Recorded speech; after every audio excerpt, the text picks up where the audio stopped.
Nous sommes un peu comme Monsieur Jourdain, qui faisait de la prose sans le savoir.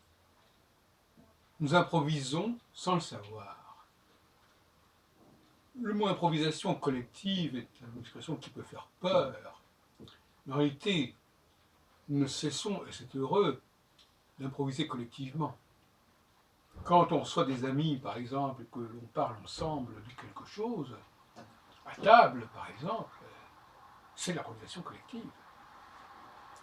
Alors, ce qui est étrange, c'est que l'on organise parallèlement à ces réunions informelles, comme on dit,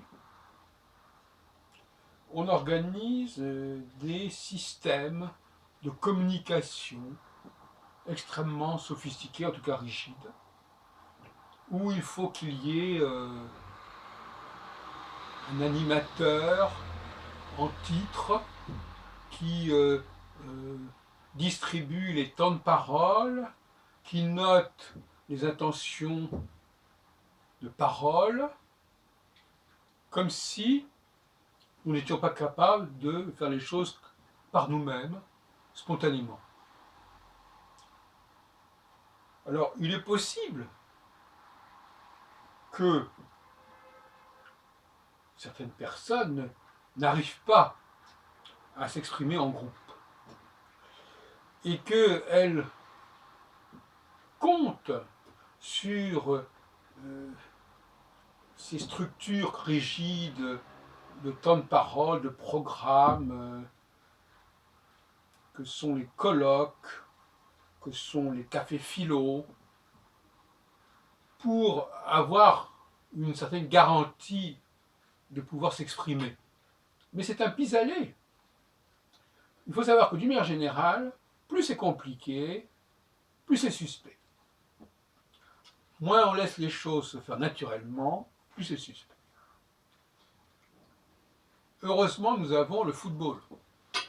Heureusement, nous avons le sport en général, où l'improvisation va de soi.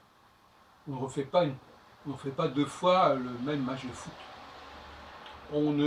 Même si on distribue dans une équipe des rôles, des postes, ça laisse quand même une grande latitude de mouvement aux uns et aux autres. Il y a encore des îlots de liberté, d'expression. Et quand je dis liberté d'expression, j'emploie à dessein une formule un petit peu ambiguë. Je ne veux pas dire que dans les cafés philo, il n'y ait pas de liberté d'expression. Mais au niveau formel, il n'y a pas de liberté d'expression. Il y a une liberté d'expression sur le fond, mais pas sur la forme. Or, on ne peut pas séparer le fond de la forme dans ce cas. On ne fait pas deux fois l'amour de la même manière, minuter de la même façon.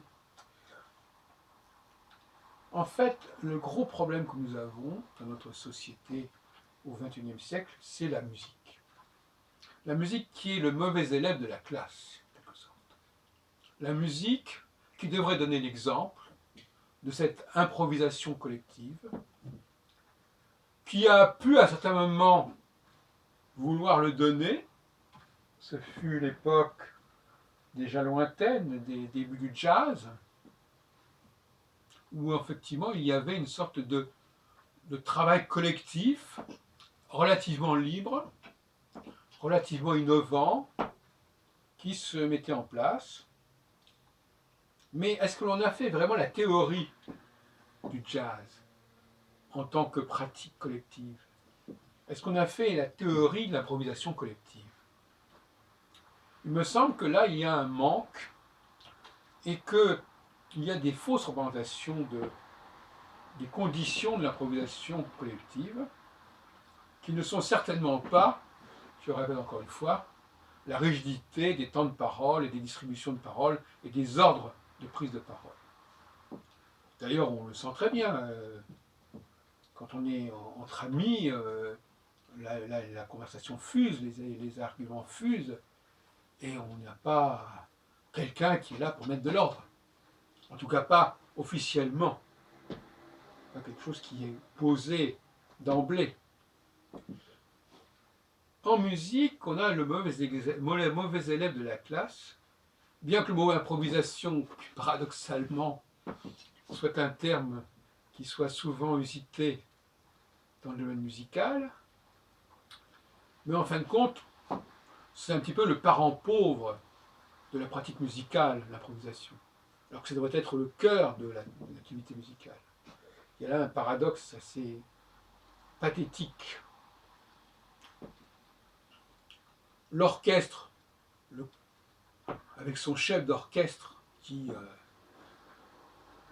avec sa partition, où chaque instrumentiste a sa partition, c'est absolument pas une improvisation collective. Bien que ça en ait l'air, ça en ait l'air. Et un enfant qui viendrait assister à un concert ne se rendrait pas immédiatement compte que ce n'est pas une vraie, une véritable, une authentique improvisation collective. Il aurait l'illusion, tout au contraire, que ces gens-là sont là pour jouer ensemble, comme on se rencontre pour parler ensemble, et qu'il se fait quelque chose.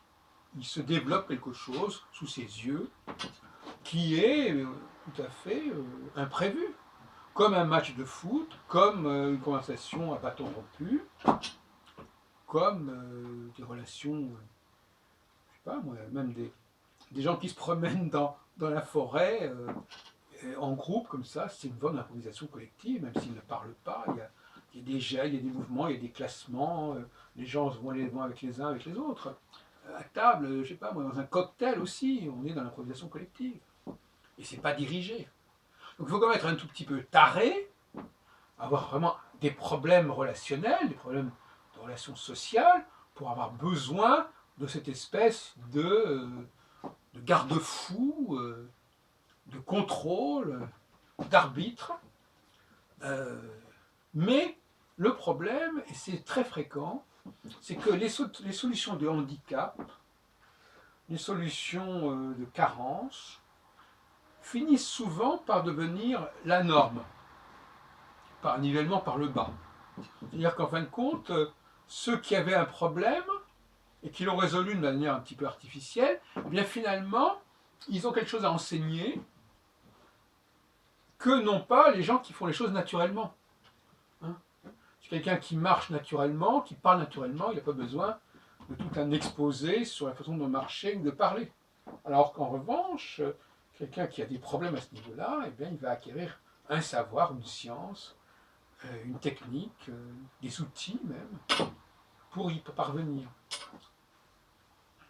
Donc pour moi, ce sont des handicapés du relationnel que ceux qui ont besoin d'un cadre.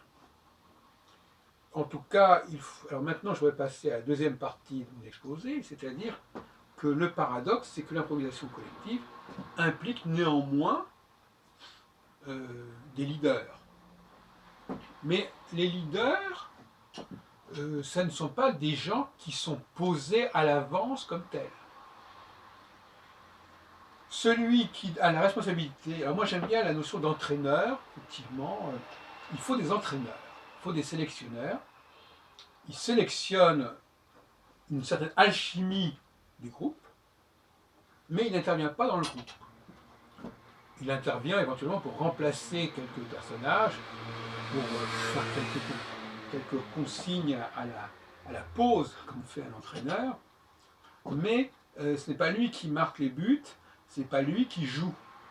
Il fait jouer et il encourage ceux qui sont les plus doués, ceux qui sont les plus inspirés à montrer l'exemple et à être les plus actifs dans le groupe. C'est là qu'il y a un point aveugle dans le domaine de l'improvisation collective, c'est que l'improvisation collective n'est pas du tout en contradiction avec l'idée de leader. J'ai entendu récemment, lors de cette Coupe du Monde du Brésil, des commentateurs parlaient de manque de leader dans l'équipe de France, par exemple, ou ailleurs. Qu'est-ce que ça veut dire? Ça ne veut pas dire forcément qu'il y a le poste de leader, qui est prévu, mais qu'il faut que parmi les gens de l'équipe, en l'occurrence il y a 11 joueurs, enfin il y en a davantage si on joue les remplaçants, etc., il faut qu'il y ait des gens qui jouent un rôle clé de pivot qui organise le mouvement général, et ça, c'est absolument indispensable. Donc paradoxalement, quand on n'a pas de leader naturel, spontané, eh bien, c'est à ce moment-là que justement, paradoxalement, je pense au théâtre par exemple, bon, il y a la commedia dell'arte, mais de manière générale, là aussi, c'est très figé. Et les gens qui sont attirés par le théâtre ou par le cinéma d'ailleurs, sont des gens qui ont souvent des problèmes justement par rapport à l'improvisation collective. Et donc, il faut quelqu'un qui soit là, qui soit inspiré, et qui fasse que le groupe fonctionne, et que le groupe avance. Que ce soit pour marquer des buts, de toute façon, même si le but n'est pas marqué, il faut en tout cas tirer vers les buts, ou que ce soit pour réfléchir ensemble, ou pour produire une musique intéressante, il faut que ça bouge, il faut que ça prenne forme, et qu'il y ait un leader, et les autres qui le suivent, qui lui emboîtent le pas, qui, quelque part, lui, va être le leitmotiv, en quelque sorte. Il va donner le là un petit peu, il va relancer, recentrer les choses. Et ceux qui croient que l'improvisation collective n'exige pas un leader font fausse route. Et ceux qui, justement, ne parviennent pas à faire l'improvisation collective, ce sont ceux qui ont un problème avec le leader. Alors le paradoxe, c'est quelqu'un qui a un problème avec l'autorité naturelle, spontanée, ne peut pas faire l'improvisation collective, et il va être obligé d'avoir quelqu'un qui soit posé d'emblée comme le leader, mais qui soit en quelque sorte un personnage comme ça, un petit peu à part, qu'on met un peu au-dessus des autres. Mais c'est pas du tout ça. Le leader, c'est quelqu'un qui fait partie de l'équipe et qui, tout simplement, est meilleur que les autres à ce moment-là. Et ça, quelque part, certaines personnes ne veulent pas le supporter. Donc, le problème de l'autorité, du rapport à l'autorité, du rapport au leadership, c'est déterminant pour la dynamique de l'improvisation collective. Et quand on n'arrive pas, qu'on n'arrive pas à reconnaître l'autorité naturelle, le charisme, l'inspiration de leader, qui va booster le groupe, que ce soit sur le plan musical, que ce soit sur le plan footballistique, que ce soit sur n'importe quel plan, et pourquoi pas sur le plan théâtral, et bien à ce moment-là, on en vient à des formules de type distribution des temps de parole, on lève la doigt pour parler, on s'inscrit sur une liste pour prendre la parole, tout ça est tout à fait pathétique.